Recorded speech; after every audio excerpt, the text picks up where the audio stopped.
Okay, so now the next topic is linkage. What is linkage? Linkage means a bonding between two genes. Okay, and linkage can only happen between the genes present on same chromosomes. Okay, so if I take this is the chromosome, this is its homologous pair. Okay, so genes present here on this chromosome, whatever genes have, all these genes will be said to be linked. All these genes are linked genes. Okay, in the same way here also, all the genes present in same chromosome are said to be linked. अब ये linkage जो है, ये linkage बहुत strong भी हो सकता है, ठीक है, और ये लिंकेज थोड़ा वीक भी हो सकता है. ओके, जस्ट आप ऐसे समझिए जैसे कि कोई आपके बहुत अगर पास रहता है तो आपकी उससे दोस्ती बहुत ज़्यादा अच्छी रहती है, और कोई अगर आपसे बहुत दूर रहता है तो आपकी दोस्ती उससे उतनी अच्छी नहीं होती है. ठीक है, तो ये किस बात पर डिपेंड कर रहा है कि जीन्स एक दूसरे से कितना दूर है. तो जीन्स जितनी दूर होंगी सेम क्रोमोसोम पर, लिंकेज उतना ही कम स्ट्रेंथ होगी इसकी, अब उतना ही वीक होगा, पर होगा जरूर. ठीक है, अगर हम कोई दो जीन्स ऐसी लेते हैं जो बिल्कुल सेपरेट क्रोमोसोम पर हैं, उनके बीच में कोई लिंकेज नहीं होगा, ये श्योर है. और ऐसे लिंकेज, ऐसे जीन्स जो सेपरेट क्रोमोसोम पर हैं, ये हमको पता है वो क्या शो करती है, लॉ ऑफ क्या फॉलो करती है, law of independent assortment. Okay, मतलब उनके टेस्ट क्रॉस का रेशियो क्या आता है, 1:1:1:1. ओके, ये हमको पता है, ये हम देख चुके हैं. ओके, so ये है linked genes. Okay, so all the genes present in one chromosome form one linkage group. Okay, this is what ये complete क्या है, linkage group. Linkage group. Okay, so if someone asks you that how many linkage groups do we have, so we have total 23 linkage groups. Okay, because ये इसका corresponding है, तो ये एक ही linkage group माना जाता है. ठीक है, तो जितने भी क्रोमोसोम नंबर टोटल होते हैं उसके हाफ नंबर जितने होते हैं क्रोमोसोम्स के, उससे उतने ही लिंकेज ग्रुप्स होते हैं. ठीक है, तो जगह किसी के अंदर मान लीजिए एग्जांपल जैसे पी प्लांट है, गार्डन पी प्लांट, उसमें कितने क्रोमोसोम्स है, 14. तो उसमें लिंकेज ग्रुप्स कितने होंगे, लिंकेज ग्रुप्स 7 होंगे, क्योंकि 14 इसमें क्रोमोसोम नंबर्स है टोटल. तो half number chromosome is equal to number of linkage groups. Okay, तो ये बात होगी लिंकेज ग्रुप्स की. ओके, अब तो अगर आपसे कोई कहता है डिफाइन कीजिए लिंकेज को, तो आप क्या बताएंगे इसमें, it is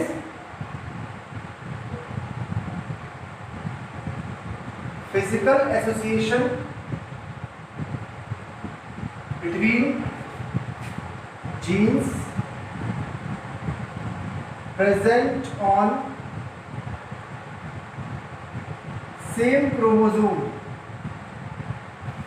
Physical association between genes present on same chromosome, we can call it linkage, the definition of linkage. Okay, सबसे पहले ये बेटसन एंड पुनेट इन्होंने डिस्कवर किया था, किसमें, डिस्कवर्ड इन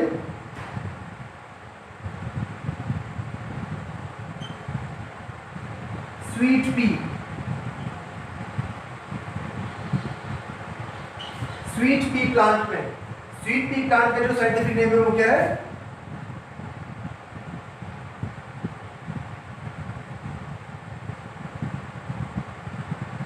लेथायरस ओडोरिटस. लेथायरस ओडोरिटस. ठीक है, लेकिन उन्होंने उसको नाम क्या दिया था, they named it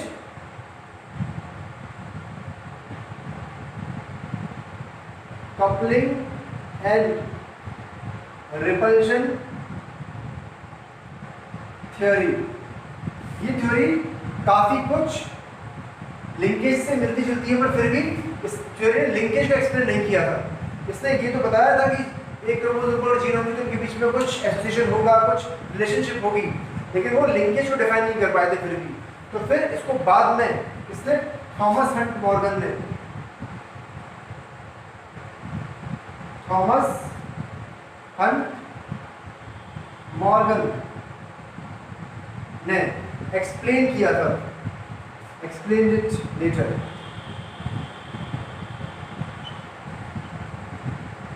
explain it later, ठीक है।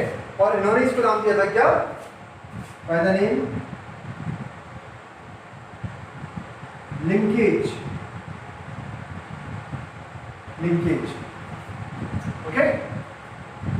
सो एक्चुअली में अगर देखा जाए तो लिंकेज किसने दिया है, थॉमस हंट मॉर्गन ने। थॉमस हंट मॉर्गन का बहुत बड़ा कंट्रीब्यूशन है जेनेटिक्स में, ये हम अभी आने वाले और वीडियोस में देखेंगे, ठीक है।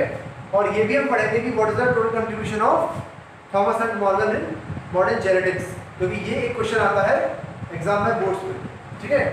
तो it is a general brief idea about linkage. अब इसमें आगे देखिए आप,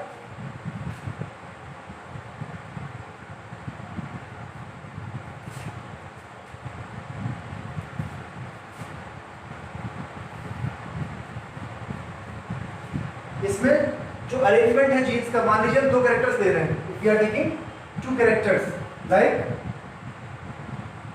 gene of two character is present here, A B, this homologous pair A this B, okay. So such arrangement where both या genes of two characters, okay, present on same chromosome are dominant, ऐसे arrangement को क्या कहते हैं, सिस arrangement, cis arrangement, ठीक है। So if genes of two characters, the dominant gene of two characters are present on same chromosome, then such arrangement is known as cis arrangement or cis linkage arrangement। अगर ऐसा है, एक dominant gene इधर है और दूसरी dominant gene इस पर है और इस पर स्मॉल है, तो ये अरेंजमेंट क्या कहलाता है, trans arrangement.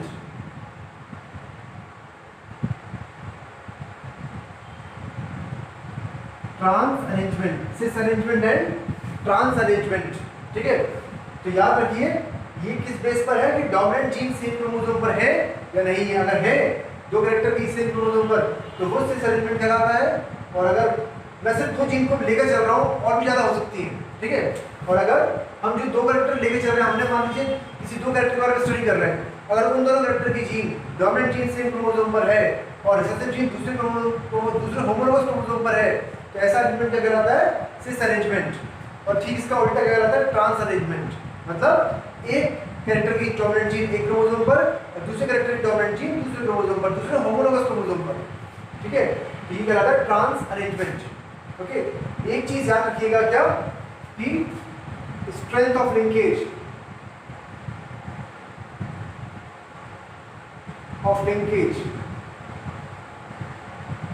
is indirectly proportional to distance between genes on same chromosome, ठीक है। स्ट्रेंथ ऑफ लिंकेज, जितना ज्यादा डिस्टेंस दूर होगा उतना ही लिंकेज कमजोर होता चला जाएगा, जितना ही ज्यादा होगा उतना ही कम होगा, ठीक है। डिस्टेंस दो जीन्स के बीच में जितना ज्यादा होता चला जाएगा उतना ही लिंकेज कम होता चला जाएगा, और जितना पास होते चली जाएंगी जीन्स उतना ही लिंकेज बढ़ता चला जाएगा। लिंकेज जितना बढ़ेगा, इसको याद रखिए, लिंकेज जितना बढ़ेगा क्रॉसिंग ओवर के चांस उतने ही कम हो जाएंगे। लिंकेज कब बढ़ेगा, जब जीन्स जितनी पास होंगी।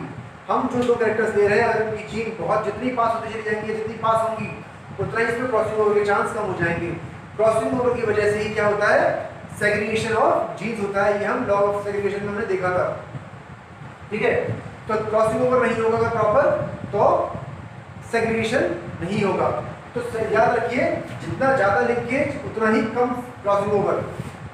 मतलब कि अगर कोई दो जीन ऐसी है जो बिल्कुल पास है क्रोमोसोम में, तो इनके बीच में क्रॉसिंग ओवर बिल्कुल भी नहीं होगा। No crossing over, no crossing over. अगर जीन्स के बीच में कोई डिस्टेंस नहीं है, ओके, तो इट मींस क्रॉसिंग ओवर भी नहीं होगा। जीन्स जितनी दूर होती चली जाएंगी क्रोमोसोम पर, उतना ही क्रॉसिंग ओवर के चांस बढ़ते चले जाएंगे। ठीक है, ओके। अब हम देखते हैं क्या टाइप्स ऑफ लिंकेज।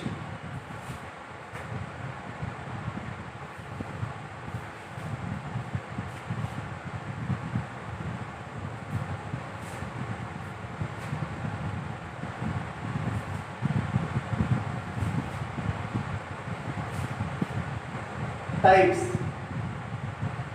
तो पहला टाइप इसमें वो क्या है,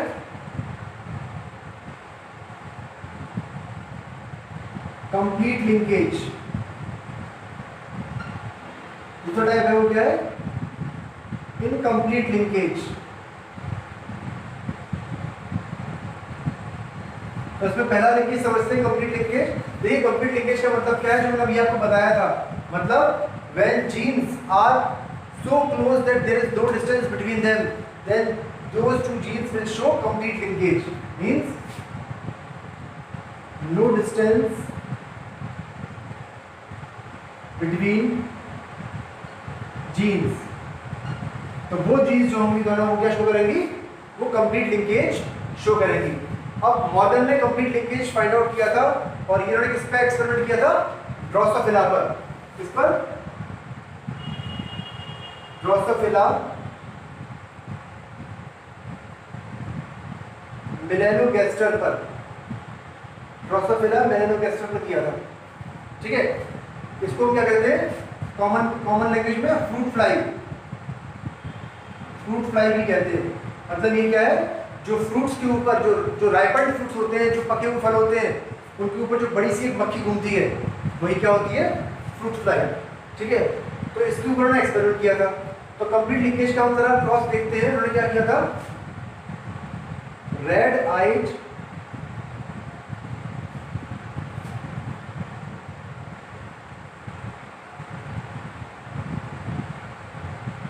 normal wing, red eyed normal wing, ये क्या है, this is female, okay sorry this is female. ठीक है, इस यानी कि किससे रिप्रेजेंट किया इसको, red eye normal wing, normal wing से। ठीक है, इसका क्रॉस किया उन्होंने किसके साथ, पर्पल आइड वेस्टिजियल विंग, और ये क्या दिया उन्होंने, मेल। ठीक है, ये फीमेल ये मेल, इसको किससे रिप्रेजेंट किया, इससे। ओके, तो जब क्रॉस किया तो उसके गैमेट्स क्या बने, ये। ठीक है, तो जो F1 जनरेशन आई वो क्या है, आपको यहां तक कुछ भी अजीब नहीं लग रहा होगा। ठीक है, क्यों, क्योंकि ये ठीक वैसा ही हो रहा है जैसे कि नॉर्मली होता है। ठीक है, डायरेक्ट क्रॉस में, लेकिन एक्चुअली वैसा है नहीं। क्यों नहीं है ऐसा, अभी आप समझ जाएंगे। देखिए जब सेल्फिंग कराई इसकी,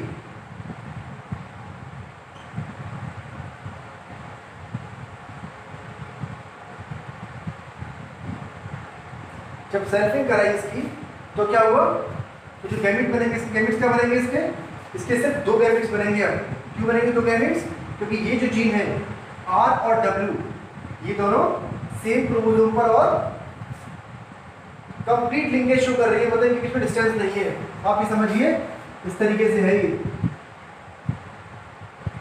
ये R और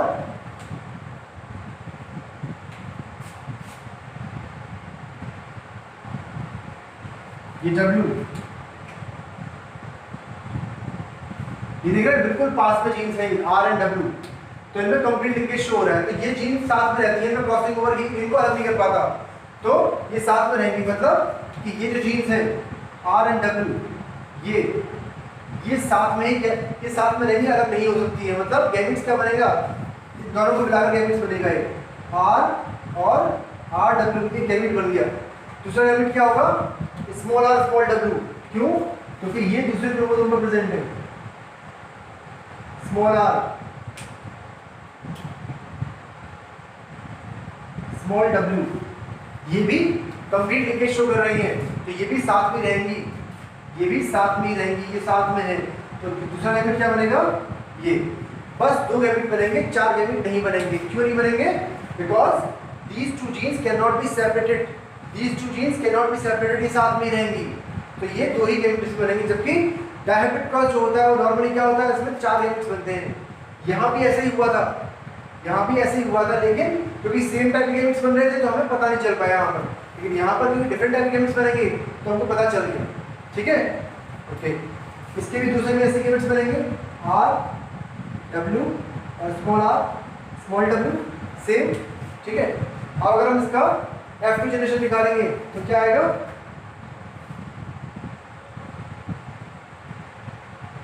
देखिए 4 ही कॉलम बनाएंगे हम। क्यों?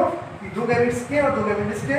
तो हमने यहाँ पर दिया R W small R small W, R W small R small W, capital R capital W capital W, capital R small R capital W small W, capital R small R capital W small W, small R small W small W. ठीक है, तो ये 4 बने। Ratio देखिए क्या आ रहा है, ये क्या है, रेड आई नॉर्मल विंग, ये क्या है, रेड आई नॉर्मल विंग, ये क्या है, रेड आई नॉर्मल विंग, ये क्या है, पर्पल आई वेस्टिजियल विंग। रेशियो क्या आया, फिनोटाइपिक रेशियो 3:1 का रेशियो आया। जबकि आना क्या चाहिए था डायहेप्टिक क्रॉस में, 9:3:3:1 का रेशियो आना चाहिए था। इसका जीनोटाइपिक रेशियो क्या आया, 1:2:1। जबकि आना क्या चाहिए था, 1:2:1, 1:2:4:2, 1:2:1। ठीक है, ये आया क्या, 1:1। तो ये क्यों आया, because of the complete linkage. अगर आप इसका टेस्ट क्रॉस करेंगे, अगर आप इसका टेस्ट क्रॉस करेंगे तो रेशियो क्या आएगा, 1:1। टेस्ट क्रॉस का रेशियो क्या आएगा, 1:1। जबकि आना क्या चाहिए, डायहेप्टिक टेस्ट क्रॉस का रेशियो 1:1। ये आया क्या, 1:1। सारा मोनोहाइब्रिड वाला दिखाई दे रहा है यहाँ पर डायहेप्टिक में। तो क्यों हुआ ये, क्योंकि 2 जीन्स जो हम ले, 2 कैरेक्टर की जीन्स जो हम ले रहे थे वो आपस में कंप्लीटली लिंक थी, उनके अंदर कंप्लीट लिंकेज था। इसलिए कंप्लीट लिंकेज का मतलब क्या है कि नो डिस्टेंस बिटवीन जीन्स, मतलब कि no not even crossing over can separate them. ठीक है, ओके। अब हम देखते हैं क्या, इनकम्प्लीट लिंकेज। इनकम्प्लीट लिंकेज में क्या है, इनकम्प्लीट लिंकेज में एग्जांपल हम देखते हैं किसका, स्वीट पी का, मतलब लेथाइरस ऑडोरेटस। ठीक है, तो देखिए क्या है इनकम्प्लीट लिंकेज। इनकम्प्लीट लिंकेज मतलब सेम क्रोमोसोम में जीन तो है पर उनके बीच में थोड़ा सा डिस्टेंस है। मतलब अगर बिल्कुल नहीं होगा तो कंप्लीट लिंकेज हो जाएगा, और इसके अलावा फिर कोई भी अगर सिचुएशन है, मतलब थोड़ा भी अगर डिस्टेंस हो रहा है, चाहे थोड़ा है, फिर ज़्यादा है, चाहे ज़्यादा है, चाहे ज़्यादा है, कितना भी है, ये सब क्या है, कंप्लीट लिंकेज है। तो यानी कि सेम क्रोमोसोम पर अगर जीन प्रेजेंट है, एक यहाँ है मान लीजिए और एक यहाँ है, यह एग्जाम्पल के लिए एक यहाँ है एक यहाँ है, तो क्या शो करेंगे, ये थोड़ा बहुत इसमें क्रॉसिंग ओवर होगा, यानी थोड़ा बहुत सेपरेशन अलग होगा। तो यहाँ पर क्या है, इसे हम कहते हैं इनकम्प्लीट लिंकेज, पर लिंकेज जरूर होगा, लिंकेज जरूर होगा। देखिए लिंकेज जितना ज़्यादा होगा उतने ही ज़्यादा पेरेंटल टाइप्स बनते हैं। इसको याद रखिए, इस पॉइंट में क्या कह रहा हूँ मैं, जितना ही लिंकेज ज़्यादा होगा उतना ही जो रिजल्ट आएगा वो पेरेंटल टाइप आएगा। मतलब देखिए अगर टेस्ट क्रॉस रेशियो क्या आया, 1:1। 1:1 मतलब क्या है, अगर आप टेस्ट क्रॉस करके देखिए किसका, देखिए क्या आएगा, capital R small R capital W small W crossed with, test cross हो गया। ठीक है, इसके तो 2 गैमेट बनेंगे इसके, क्योंकि लिंक्ड है, 2 ही बन सकते हैं सिर्फ। और इसका क्या बना, ये अब देखिए क्या आया, capital R sorry small R capital W small W, और ये देखिए स्मॉल आर स्मॉल डब्ल्यू। देखिए क्या आया, रेड आई और नॉर्मल विंग। ये क्या आया, पर्पल आई वेस्टिजियल विंग। मतलब रेशियो क्या हो गया, 1:1 का रेशियो हो गया। और ये दोनों ही देखो पेरेंटल टाइप है। क्यों, क्योंकि ये देखिए आप यहाँ पर red eye normal wing, purple आई वेस्टिजियल विंग, दोनों पेरेंटल टाइप। मतलब कोई भी रिकॉम्बिनेंट नहीं आया। रिकॉम्बिनेंट का मतलब क्या होता है, दोनों का मिक्सचर। मतलब ऐसा नहीं हुआ कि रेड आई और वेस्टिजियल विंग आ गया, या फिर पर्पल आई नॉर्मल विंग आ गया, ऐसा नहीं हुआ। जैसे कि हमने लॉ ऑफ इंडिपेंडेंट असॉर्टमेंट में देखा था, हमारे 4 फिनोटाइप आए थे। कौन से आए थे? एक आया था क्या? एक आया था राउंड येलो, राउंड येलो 9 आए थे, ठीक है। और टेस्टोस्टेरोन रेशियो लगाया तो ये बनाया था, ठीक है। और रिंकल्ड ग्रीन, रिंकल्ड ग्रीन कितना आया था? 1 आया था। एक राउंड ग्रीन आया था, कितना? 1। एक रिंकल्ड येलो आया था, कितना? 1। तो देखिए राउंड ग्रीन और रिंकल्ड येलो ये क्या है? ये रिकॉम्बिनेंट्स है, क्योंकि ये दोनों को मिलाकर बने हैं। ये पेरेंटल टाइप थे, राउंड येलो और रिंकल्ड ग्रीन। राउंड ग्रीन और रिंकल्ड येलो जो है ये रिकॉम्बिनेंट्स है। तो रिकॉम्बिनेंट्स बनते हैं कब? जब लॉ ऑफ सेग्रीगेशन या इंडिपेंडेंट असॉर्टमेंट पूरा होता है। लॉ ऑफ इंडिपेंडेंट असॉर्टमेंट अगर जीन्स फॉलो कर रही है तो 1:1:1:1 का रेशियो आएगा, टेस्ट क्रॉस का रेशियो। लेकिन अगर उसमें कोई भी चेंज है, अगर वो नहीं फॉलो कर पा रही है पूरे लॉ ऑफ इंडिपेंडेंट असॉर्टमेंट, तो कब नहीं कर पाएंगी? जब वो सेम क्रोमोसोम पर होंगी। तो इसका मतलब क्या है कि थोड़ा सा लिंकेज शो हो जाएगा और complete law of independent assortment show नहीं होगा, ठीक है। इसीलिए इस रेशियो में भी डेविएशन आ जाएगा, इस रेशियो में चेंज आ जाएगा, ठीक है। अगर बिल्कुल ही जीन पास है तो सारे पेरेंटल टाइप बनेंगे, कोई रिकॉम्बिनेंट बनेगा ही नहीं। लेकिन अगर फिर भी थोड़ा डिस्टेंस आता चला जा रहा है तो रिकॉम्बिनेंट्स बनेंगे, लेकिन उनकी परसेंटेज अलग होगी इससे। देखते हैं अभी हम, समझ जाओगे आप। तो इस पर क्रॉस किया गया किसमें?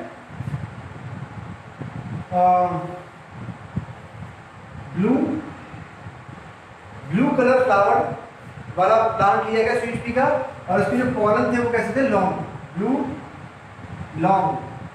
यहाँ पर ब्लू क्या है? ब्लू कलर फ्लावर दे रहा है वो प्लांट, और उसके पॉलन जो है, पॉलन ग्रेन्स, वो कैसे? लॉन्ग है, ठीक है।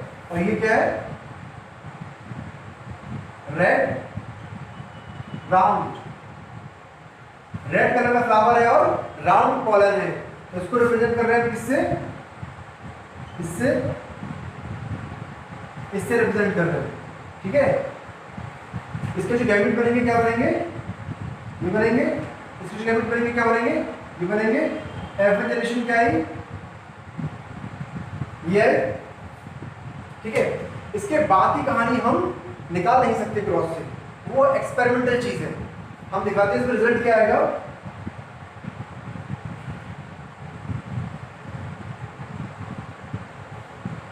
इसमें देखिए यार,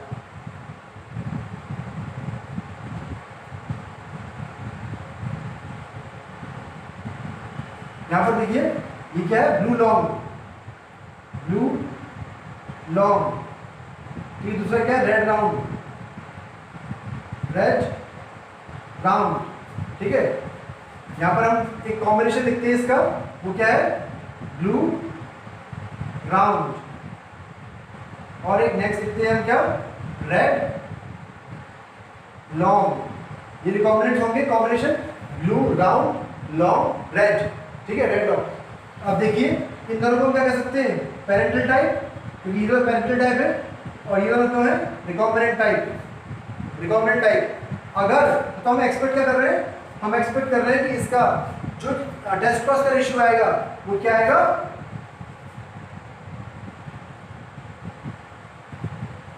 इंडिपेंडेंट असॉर्टमेंट फॉलो ओवर करता है, तो अगर जो एक्सपेक्टेड रेशियो है इससे वो क्या है? वो है 25%, 25%, 25%, 25%। 1:1:1:1 का रेशियो हम एक्सपेक्ट कर रहे हैं ना, ये एक्सपेक्टेड रेशियो है, मतलब इंडिपेंडेंट असॉर्टमेंट जब फॉलो करेगा तो हम क्या कह सकते हैं इसको? एक्सपेक्टेड रेशियो, एक्सपेक्टेड रेशियो, ठीक है। लेकिन आता क्या है? अगर कंप्लीट, अगर देखिए अगर चलिए आता क्या एक्चुअली में? रेशियो आता है 43.7%, 43.7%, 6.3%, 6.3%, ठीक है। ये निकल के आ रही है परसेंटेज, जबकि आनी क्या चाहिए थी? ये आनी चाहिए थी। अगर कंप्लीट लिंकेज होता तब क्या आती परसेंटेज? अगर कंप्लीट लिंकेज होता तब परसेंटेज क्या आती? तब आती 50%, 50%। ये 0, ये 0। देखिए यहाँ पर 1:1 का रेशियो आता है पेरेंटल टाइप। अगर ये कंप्लीट लिंकेज होता, अगर जीन्स बिल्कुल पास में होती है वाली, तो ये रेशियो ये आता। ये तो यानी कि इसका मतलब कंप्लीट लिंकेज नहीं है क्योंकि रेशियो नहीं आया, ठीक है। और 25-28% भी नहीं आया, इसका मतलब क्या है कि जीन सेपरेट क्रोमोसोम पर भी नहीं है।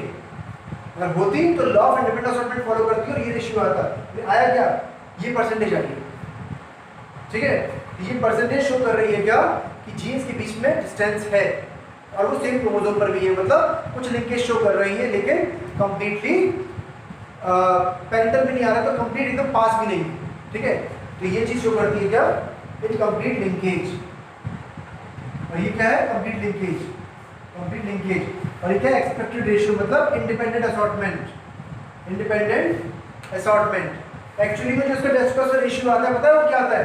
वो रेशियो आता है 7:1:1:7।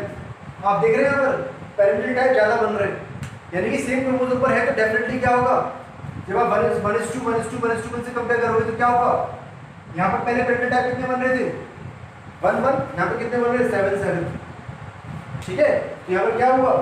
परसेंटेज बढ़ गई है पेरेंटल टाइप की, क्योंकि सेम क्रोमोसोम पर है, क्योंकि थोड़ा बहुत लिंकेज तो है। जितना लिंकेज बढ़ेगा उतने पेरेंटल टाइप्स बढ़ेंगे, और जितना ही लिंकेज कम होगा उतने ही पेरेंटल टाइप्स कम होंगे और रिकॉम्बिनेंट्स बढ़ेंगे। मतलब अगर मान लीजिए अभी ये दोनों वेक्टर की जीन इतनी दूर है, तो मान लीजिए ये रेशियो आ रहा है, एग्जांपल के लिए जीन और दूर हो जाए, तो क्या होगा? तो रिकॉम्बिनेंट्स का नंबर और बढ़ जाएगा, परसेंटेज और बढ़ जाएगी, और पेरेंटल की परसेंटेज और उतनी ही कम होती चली जाएगी, ठीक है। तो this is what complete and incomplete linkage. अच्छा, क्रॉसिंग ओवर को कौन कौन से जो है फैक्टर्स अफेक्ट करते हैं? देखिए, एक है टेम्परेचर। टेम्परेचर अगर ज्यादा होगा तो क्रॉसिंग ओवर ज्यादा होगा, ठीक है। इसके अलावा एक्सरेज ज्यादा तो क्रॉसिंग ओवर ज्यादा, ठीक है। नेक्स्ट, लिंकेज अगर ज्यादा तो क्रॉसिंग ओवर कम, ठीक है। मेल जेंडर में क्रॉसिंग ओवर ज्यादा मिलती है फीमेल के मुकाबले में, ठीक है। तो ये क्या है? कुछ फैक्टर्स हैं जो क्रॉसिंग ओवर को अफेक्ट करते हैं, ओके। तो this is what? This is linkage. Okay, next topic is Thomas Hunt Morgan के बारे में, ठीक है। तो ये क्वेश्चन आता है बोर्ड में, what is the contribution of Thomas Hunt Morgan. पहली बात, थॉमस हंट मॉर्गन की जो बर्थ है वो कब होता है? 1866। If you remember, 1866 is the year when Gregor Johann Mendel published his findings in journal, okay, in journal. तो 1866 से लेकर 1945 तक उनका लाइफ स्पैन रहा, और 1933 में उनको नोबेल प्राइज मिला। He is also known as flying man of genetics. Flying man of genetics. Why? Because he performed experiments on Drosophila melanogaster. Drosophila melanogaster. So he chose or performed all the experiments on Drosophila melanogaster. That's why he is also known as flyman of genetics, because Drosophila melanogaster is also known as fruit fly. ठीक है? Fruit fly.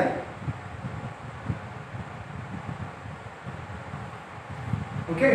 He is also known as father of experimental genetics.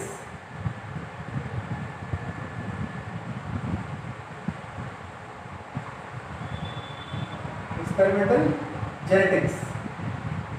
Okay, so what is his contribution? पहली चीज, he gave linkage theory, complete linkage है defined specifically से. Second thing, criss-cross inheritance. We will talk about it later. Third is crossing over. Fourth is sex determination, means how gender is decided, male or female. Okay. Fifth is sex linked inheritance, how genes or characters go to the different sexes, male or female. Okay. Sixth, gene mapping. Gene mapping. Okay. Next is chromosomal theory of inheritance.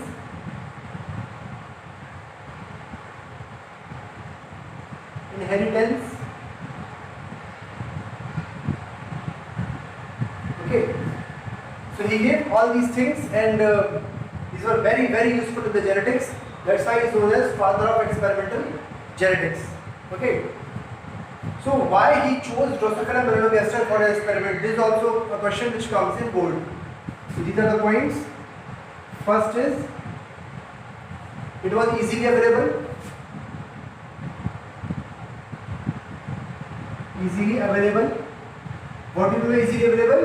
Means it can be easily getted. How easily to get? Like if you keep a ripened fruit, mango or banana, so a fruit fly easily come over it and hover over it. Okay, so we can say that available, hovering over ripened fruit. पके हुए किसी फल के ऊपर easily मंडराती रहती है, वो मिल जाती है आसानी से. ठीक है. Next is short life span की वजह से जो क्या नाम है न्यू जनरेशन है वो 2 वीक्स के अंदर मिल जाती है. Means new generation is available with in 2 weeks after mating. Mating means sexual process.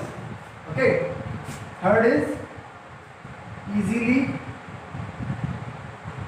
reared inside bottle. ये किसी बॉटल के अंदर इजीली को रखा जा सकता है. बस क्या करना है हमको? कंटेनिंग बॉटल के अंदर क्या रखना है? East culture. East culture grow करने के लिए क्या करते हैं? एक बॉटल के अंदर, जैसे बॉटल है, इस बॉटल के अंदर, ठीक है, बॉटल है, इस बॉटल के अंदर हम क्या करना है?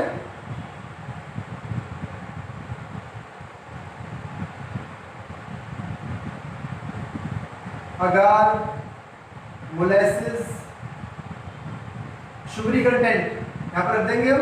इसके ऊपर ईस्ट ग्रो कर जाएगी और इस ईस्ट को ये फ्लाई जो होगी, जो फ्लाई है वो इसको खाएगी, तो इजीली इसके अंदर रह सकती है. ठीक है. तो easily reared inside bottle containing east culture. आप इसका इतना समझ लीजिए, इतना काफी है. मतलब हम इसके अंदर एक ऐसा मीडियम रखेंगे जिसमें ईस्ट ग्रो कर सके, और फिर इस ईस्ट को खाने के लिए ये फिर इसमें जो फ्रूट फ्लाई है वो सर्वाइव कर सकती है ईस्ट को खाकर. ठीक है. नेक्स्ट, हम उसको इजीली इनएक्टिव कर सकते हैं by using ether. Easily inactivated by using ether. और इनएक्टिव करके हम क्या करते हैं? हम उसको हैंड लेंस से प्रॉपरली उसको एग्जामिन कर सकते हैं. Easily inactivated by using ether to examine properly by hand lens. ठीक है. नेक्स्ट,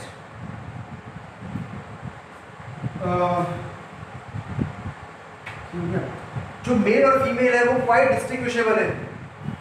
मेल एंड फीमेल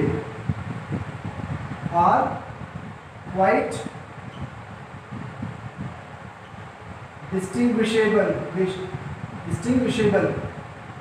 मतलब वो साफ साफ अलग अलग नजर आते हैं. कैसे? Female is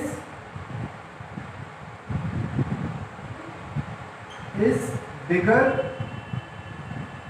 than male.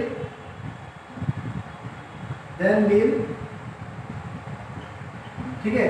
और इसके अलावा फीमेल के बॉडी के पीछे की साइड एक क्या रहता है? ओविपोसिटर, जिसमें एग रखा जाता है. Also female have